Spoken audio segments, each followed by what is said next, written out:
potássio, e outros tantos que tenham carga positiva para fazer essa interação eletrostática aqui. Quando o solo... eu vou fazer e vou apagar.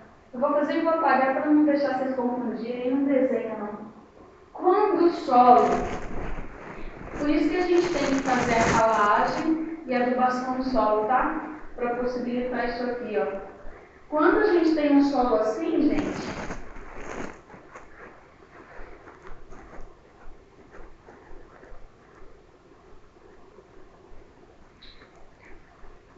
que tem mais carga positiva, vocês acham que eles vão conseguir reter muitos nutrientes? Não. E a gente tem solos assim, tá?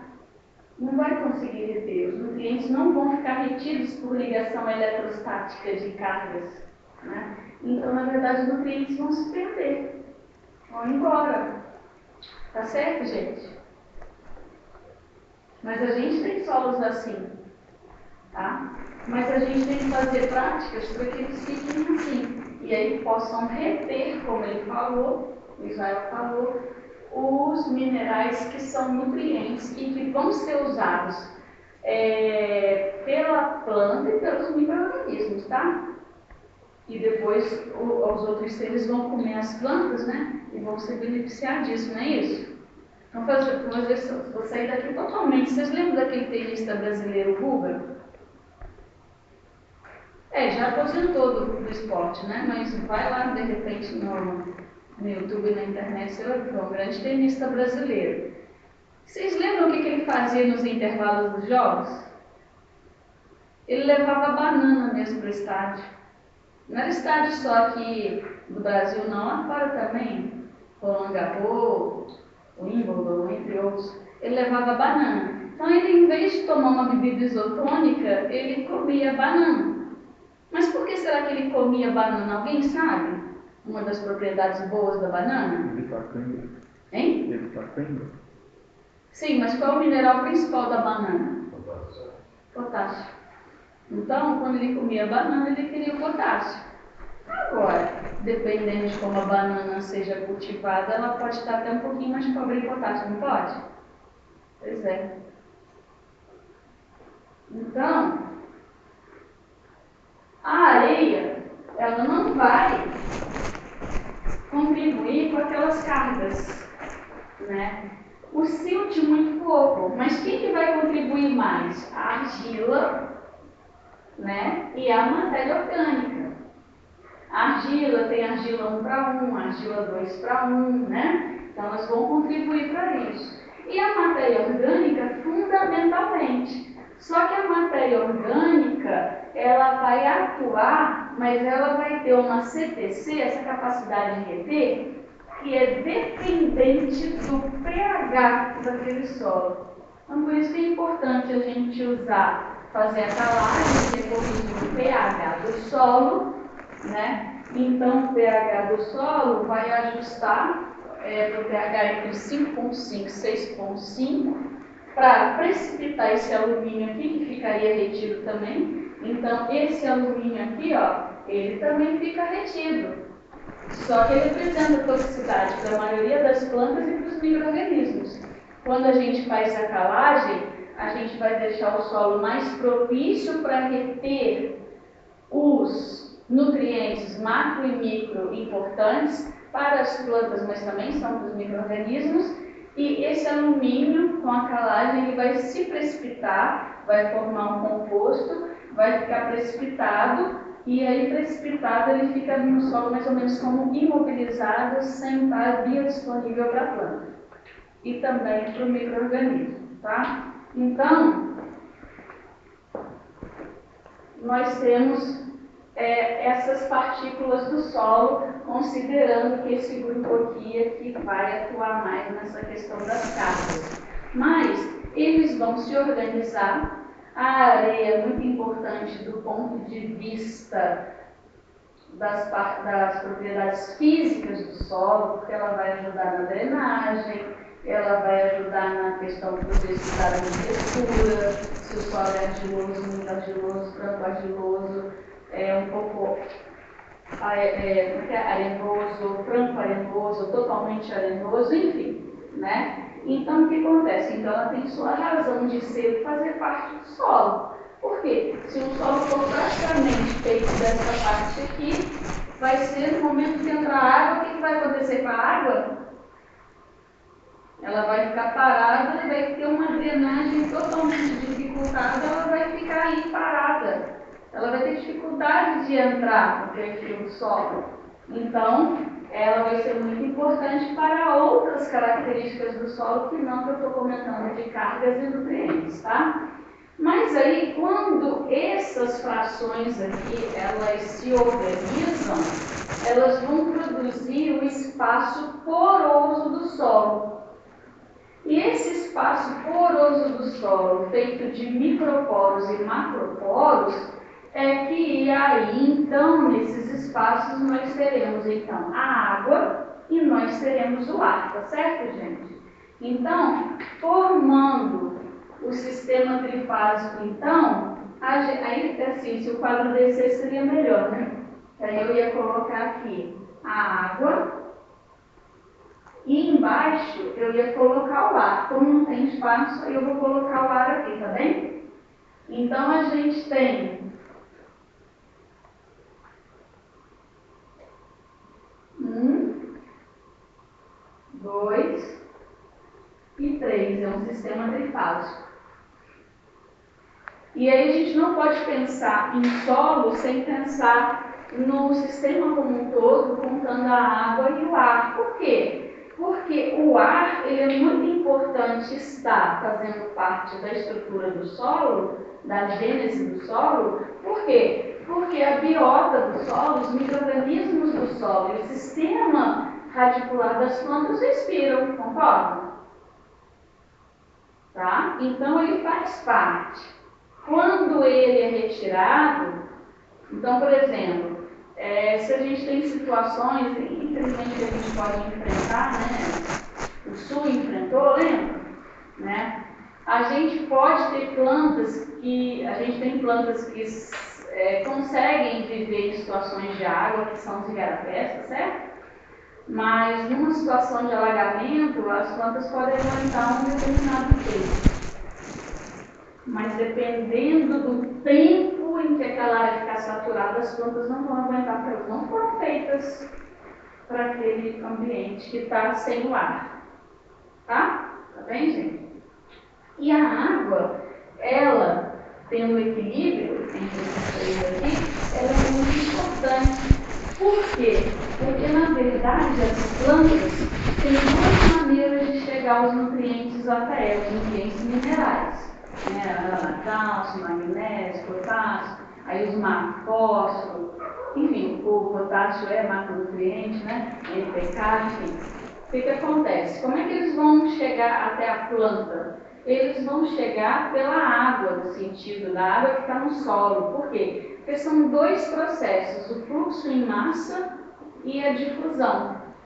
E esses dois processos só são possíveis para esses elementos minerais chegarem até a raiz das plantas via a água que faz parte do solo, chamada de solução do solo. Sem água no solo, não tem como esses nutrientes, o macro ou micro, chegarem até as plantas, tá certo, gente?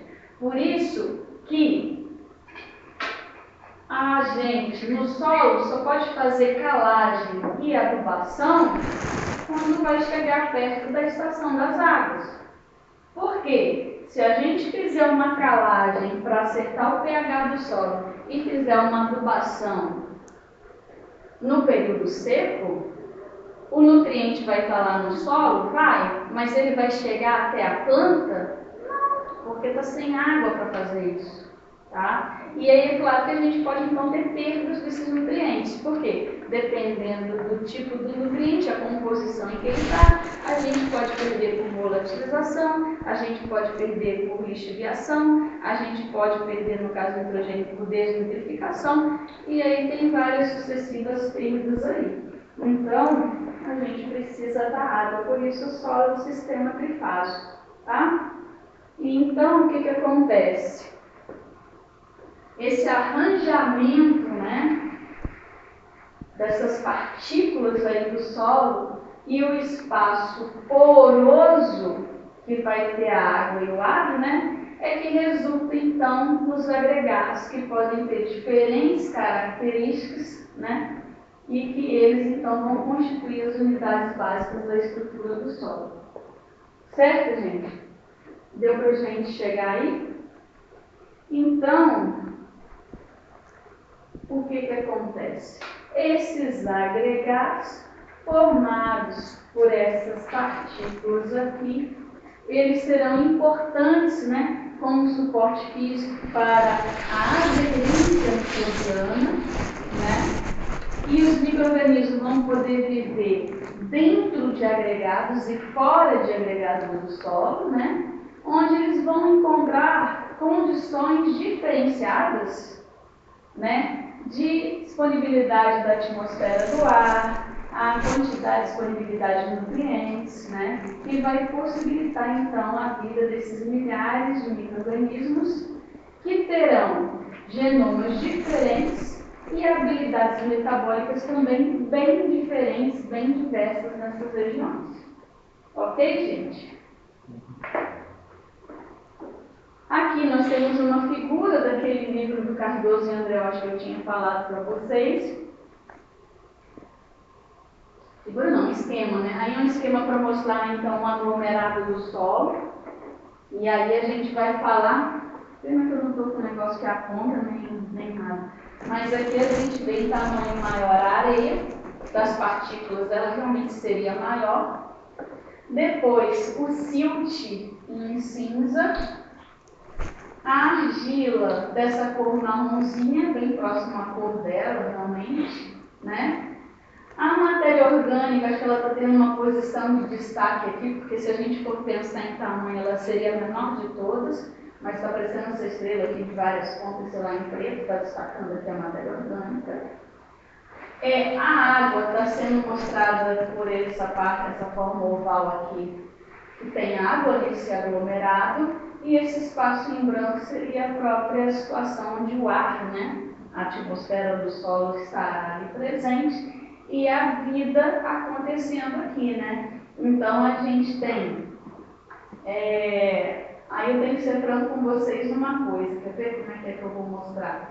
Nós temos aqui, ó, as bactérias nesse amarelinho aqui, tá?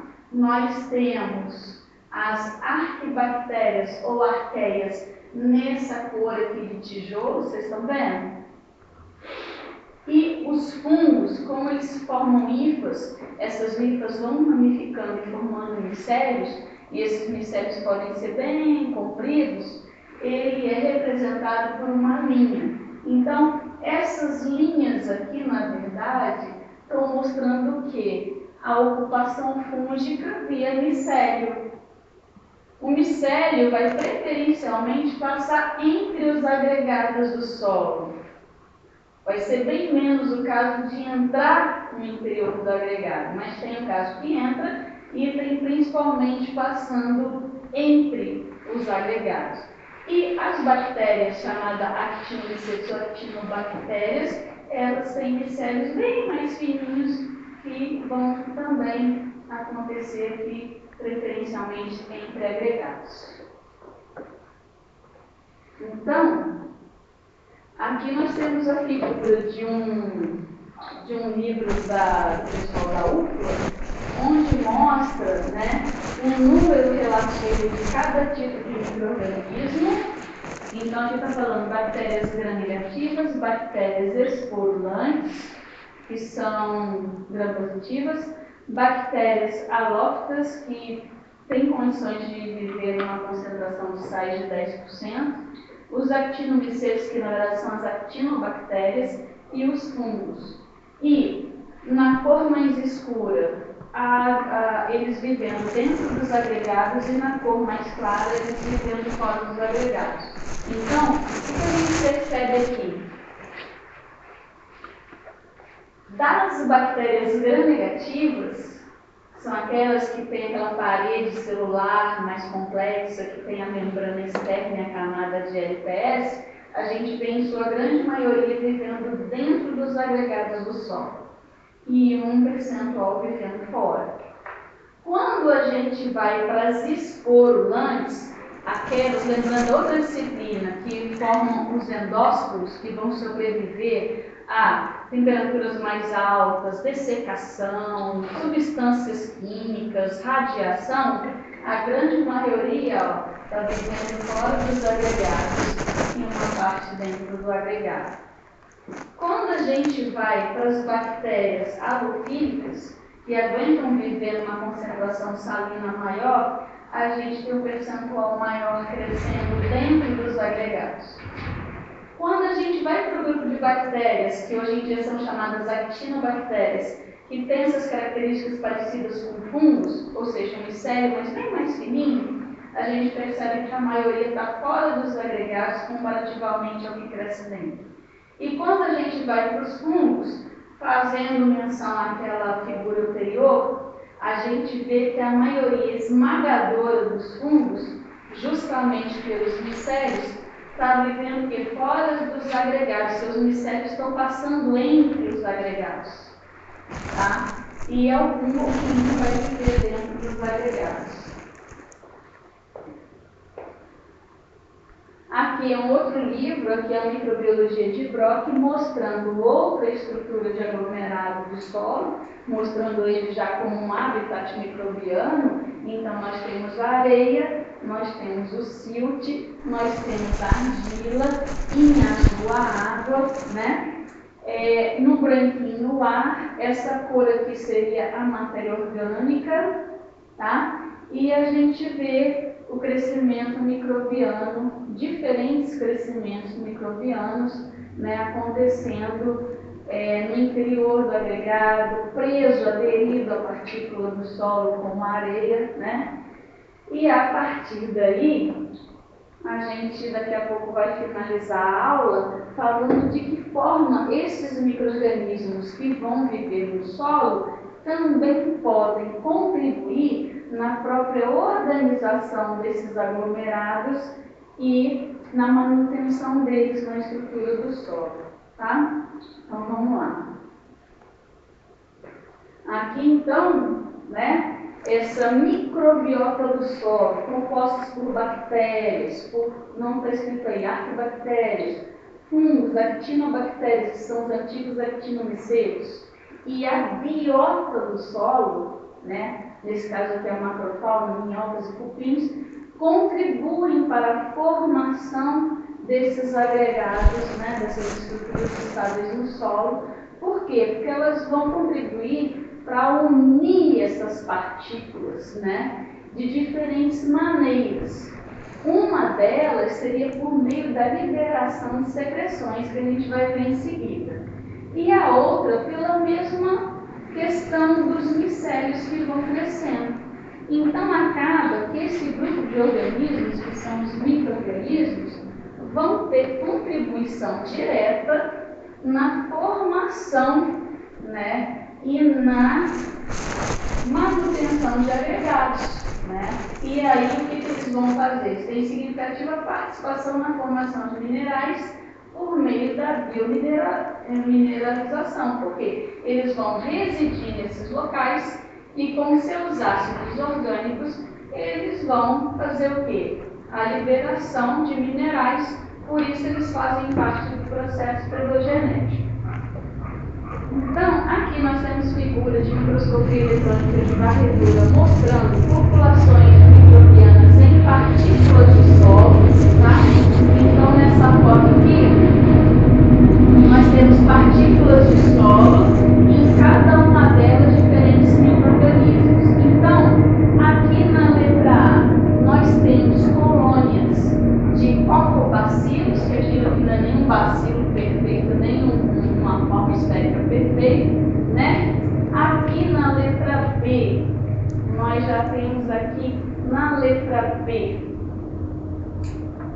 esporos de actinomicetos e não os actinomicetos, e aqui na letra C os micélios do fungo passando, né, ali na partícula do solo. passando ali, na verdade, nos agregados do solo. Então, como vai ser essa participação dos micro-organismos nos agregados do solo? Então, especialmente as bactérias, elas vão produzir açúcares, que aí a gente não fala açúcares, a gente fala de polissacarídeos extracelulares, ou seja, elas vão produzir e liberar, e esses polissacarídeos extracelulares, eles vão ter uma função cimentante, né? Eles vão ter uma função de aderir essas partículas, tá? Então, a maior parte desses polissacarídeos são de origem bacteriana. A gente pode ter outros que produzem, mas a grande maioria são as bactérias. E uma vez liberados, eles vão ajudar nessa coesão, nessa adesão, né, às partículas do solo, tanto delas, células microbianas, às partículas do solo, como a própria adesão das partículas do solo, mantendo a estrutura desses aglomerados. Aí vem a participação deles.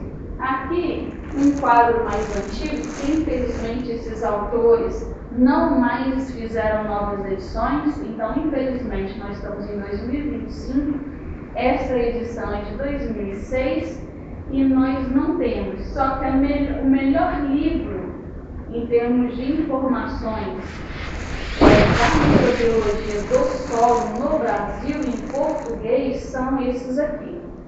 É um livro de letras pequenas, mais de 700 páginas, desses autores da Universidade Federal de Lavras, sendo que o professor Siqueira, até onde eu sabia, estava no CNPq direto.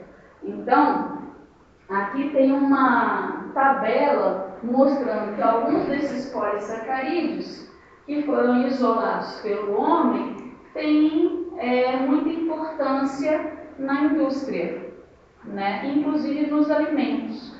Então, destaca-se aqui que a gente tem um polissacarídeo, um micro-organismo e a aplicação.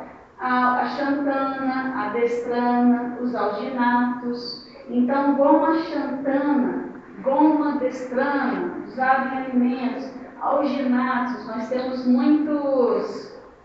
A gente tem vários pellets que são formados de alguns nutrientes que são envolvidos por esses alginatos para serem colocados no solo e liberados. A goma gelã, o zampo, o politran, o curdian, o pululan, os diferentes micro-organismos, né? Aí esse material que eu já tinha colocado lá. Não foi, gente? Não siga? Senão eu vou colocar. E aqui fala, olha, por exemplo, a goma xantana, modificador de viscosidade, agente gelificador, emulsificante, aditivo de alimentos, o curdian, agente gelificante de alimentos, suporte de enzimas, né? E a gente tem vários que são usados em diferentes momentos aí por nós, né, na nossa sociedade, mas que a função do solo é essa que eu acabei de falar. E nós temos também uma outra substância, agora essa de produção dos fungos, mas não é qualquer fungo. Aí eu estou falando dos fungos micorrízicos arbusculares.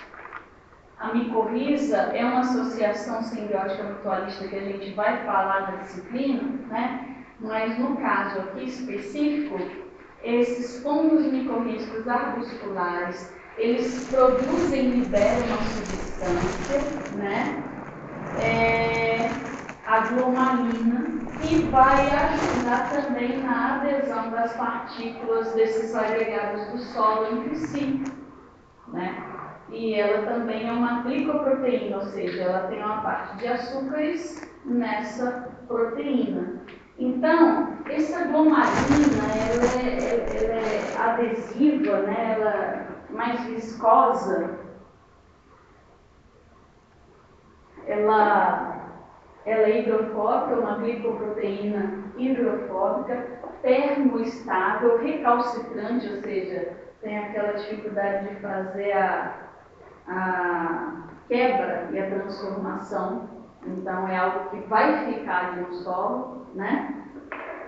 e ela é secretada pelas hifas dos fungos microrrízicos arbustulares. Então, essas três imagens, usou-se um corante adequado que vai corar a glomalina, e aí as raízes ou as hifas e pequenos agregados, bem pequenos, claro, agregados de solo, foram levados então à microscopia para que com a emissão de fluorescência a gente conseguisse enxergar dessa cor verde. Isso é só pela técnica, tá? Não é dessa cor verde. Então a gente percebe, né, a quantidade de glomalina que está sendo liberada, porque aqui está toda essa parte verde, e aqui nessas duas fotos nós temos o que? Aglomerados de solo ricamente cheios de glomalina, que vai ajudar nessa manutenção, nessa adesão das partículas e nessa manutenção dos agregados, visto até que eles têm o quê? Dificuldade de serem decompostos por outros micro-organismos, a glomalina. A outra foto mostra, é claro que o solo está molhado, tá, gente?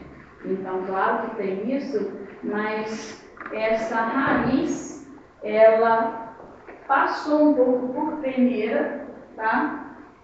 E aí o que acontece? A gente percebe a raiz e a região de mesosfera, onde nós temos a presença desses fungos, em que os aglomerados ficam mais próximos e mais presos, tá? Então, no caso, era solo cultivado com planta que tem o quê? Essa simbiose, a micoriza, com os fungos microrrízicos arbustulares que colonizam praticamente 85% das famílias de planta no mundo, tá? E aí, nós temos, né, fechando essa parte, então, nós temos o quê? Quais os fatores que influenciam a agregação do solo? Que lá no início eu falei que não é único e exclusivamente dos micro-organismos. Tem a contribuição deles, mas isso é formado por um conjunto, né, de fatores físicos, químicos, físico-químicos. Então, vamos lá. Principais fatores que influenciam a agregação do solo. Aí a gente vai ter um balanço agora disso aí. Então, tamanho das partículas vai atuar no balanço e na densidade de cargas e superfície específica. Lembrando que o que tem maior superfície específica é a matéria orgânica comparativamente às outras partículas. Regime hídrico. Os ciclos de umedecimento e secagem do solo vão influenciar na própria agregação do solo, tá? Cultivo do solo, como eu falei, as técnicas tradicionais de aração, gradagem, vão acabar promovendo a dispersão das partículas de argila, fazendo com que haja então a perda dessa estrutura, desses aglomerados, e ficar um sistema mais uniforme, né? Os micro-organismos, como nós vimos agora, ele vai ter adesão das partículas e produção de agentes cimentantes.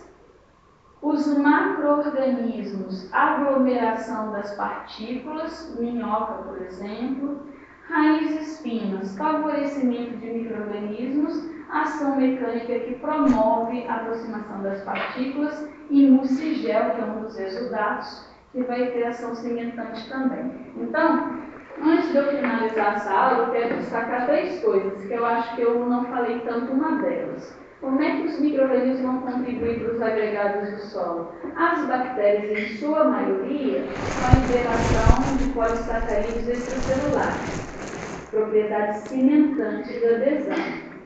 Os fungos microrrízicos arbustulares com a glomalina, específica essa substância. E a outra, que eu falei antes, mas não dei a devida importância. As hifas dos fungos passando entre os agregados vão ajudar na manutenção desses agregados no solo. E a gente pode fazer uma comparação, uma analogia grosseira. Vamos ver se vocês acompanham o meu raciocínio. Vocês já viram quando eles cortam o perfil do solo bastante para passar a estrada? Para fazer uma nova pavimentação, até para cortar novamente para arrumar? eles podem deixar o barranco cortado dessa forma, como a gente vê, ou eles podem, assim que há o corte do barranco, vem uma máquina para fazer vários sulcos no barranco, e nesses sulcos são colocadas gramíneas, né, diferentes tipos de capim, com material para não qualquer vento não jogar fora. Por que será que é colocado uma máquina que faz esses sulcos? Acho que vocês já devem ter visto, tudo cheio de buraquinho. Vocês já viram isso na estrada? E aquilo colocado gramíneas ali, sementes de gramíneas e gramíneas ali. Por quê? Alguém saberia? Ou teria uma ideia para me dizer? Eu acho que é para, tipo assim, com o crescimento do gramíneas, o solo vai ficar mais preso, não vai... Exatamente, né? Porque enquanto as que não são gramíneas, as dicotiledôneas, a gente tem... aí eu não vou desenhá-las não, né? Vocês já estão indo para ir embora. Enquanto a gente tem essas aqui de raiz pivotante com as raízes laterais, a gramínea, então vou fazer aqui uma gramínea, a raiz dela é fasciculada. Já ouviram falar nesse termo? A raiz das gramíneas é fasciculada, é como se fosse uma raiz em cabeleira. Já ouviram falar nisso? Essa raiz em cabeleira as próprias raízes finas dessa parte em cabeleira vai segurar aquele solo de barranco para que ele seja mais resistente à ação do tempo e do intemperismo. Então, fazendo uma analogia muito grosseira, os micélios fúngicos atuariam mais ou menos dessa forma, só que eles são muito menores do que uma raiz de uma gramínea. Só que eles atuariam o quê? Passando por fora dos agregados, é como se eles acabassem fazendo uma malha, uma rede, que vai permitir que eles sejam, sabe, organizados certinho, sem se perder. Tá certo, gente? Então, essas são as 3 participações diretas dos micro-organismos nos agregados de solo. E com isso a gente acabou essa primeira parte tendo o solo como habitat para a exuberância da vida microbiana nele. E as participações deles, né, nessa própria dinâmica. Então, eu desejo para vocês um bom final de semana. E nos vemos, né, na semana... Não nos vemos na semana que vem, né? Vocês colocar materiais a mais para vocês no cigarro, tá, gente? E depois de um tempo a gente já caminha para a gente marcar uma avaliação, que aí já vai ser nos modos normais de prova, tá? Mais à frente. Mas aí a gente só vai se preocupar bem depois, porque agora é quinta-feira que